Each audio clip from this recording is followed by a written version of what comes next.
कशिश और स्वागत है आपका नेक्स्ट 9 न्यूज़ में। आयकर विभाग ने कथित तौर पर राजद प्रमुख लालू प्रसाद के परिवार के सदस्यों से जुड़े 1,000 करोड़ रुपए के बेनामी भूमि सौदों और कर चोरी मामले में अपनी जांच के सिलसिले में कुछ अचल संपत्तियों को अस्थायी रूप से कुर्क किया है। अधिकारियों ने कहा कि विभाग द्वारा बेनामी लेन देन अधिनियम 1988 के तहत एक अस्थायी आदेश जारी करने के बाद दिल्ली में 2 संपत्ति, एक घर और एक जमीन कुर्क की गई है, जो पिछले साल 1 नवंबर को लागू हुआ था। उन्होंने कहा कि संपत्ति बेनामी कब्जे में है और विभाग द्वारा पिछले महीने इस मामले में छापेमारी करने के बाद कार्रवाई की गई है। कुर्क की गई संपत्तियों के मूल्य का तत्काल पता नहीं चल सका है। बेनामी संपत्ति वे है जिनमें वास्तविक लाभार्थी वह नहीं है जिसके नाम पर संपत्ति खरीदी गई है।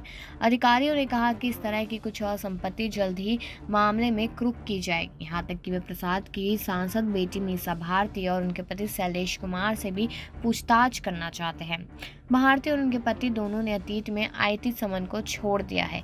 इस मामले में भारती और अन्य से कथित रूप में जुड़े हुए एक चार्टर्ड अकाउंटेंट राजेश कुमार अग्रवाल को भी प्रवर्तन निदेशालय ने गिरफ्तार किया था। जी हां, आगे बताते हुए चले आपको कि अधिकारियों ने कहा था कि भारती और कुमार को समन मामले की जांच का हिस्सा था और विभाग उनके बयान दर्ज करना चाहता था। दंपति के कथित तौर पर एक फर्म मिस मिशेल पैकेजेस और पेंटर्स प्राइवेट लिमिटेड एक साथ संबंध है, जिसके बारे में संदेह है कि उन्होंने दिल्ली के बिजवासन इलाके में फार्म हाउस की खरीदी के लिए बेनामी सौदे किए थे। कर विभाग ने अधिकारियों से कहा था कि प्रसाद के परिजनों से कुछ संपत्तियों को बेनामी तरीके से अपनी जांच के दायरे में रखा था। आगे बता दें कि राजद प्रमुख ने छापेमारी के बाद एक बहादुर चेहरा पेश करने की मांग करते हुए कहा था कि वे बिल्कुल नहीं डरे और फांसीवादी ताकतों के खिलाफ लड़ना जारी रखेंगे। बीजेपी में हिम्मत नहीं है कि लालू की आवाज़ को दबा खातिर लालू की आवाज़ दबाएंगे तो देश भर में करेंगे लालू खड़े हो जाएंगे। मैं किधर भपकी से नहीं डरने वाला हूँ। अगर यह एक लालू को चुप कराने की कोशिश है तो करोड़ों लालू सामने आएंगे।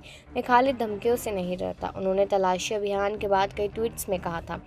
भाजपा ने प्रसाद भारती, उनके 2 बेटों तेजस्वी और तेज प्रताप दोनों बिहार सरकार के मंत्रालय मंत्रियों पर 1,000 करोड़ रुपए से अधिक के भ्रष्ट भूमि सौदों में शामिल होने का आरोप लगाया था और केंद्र सरकार से दिल्ली में इस तरह के एक लेन देन की जांच करने को कहा था। अब आपकी क्या राय है इस खबर को सुन के, क्योंकि ये खबर एक बार दोबारा फिर से सुर्खियों का हिस्सा बन चुकी है। तो कमेंट सेक्शन में ज़रूर बताएं। बाकी खबरों के लिए देखते रहिए नेक्स्ट 9 न्यूज़।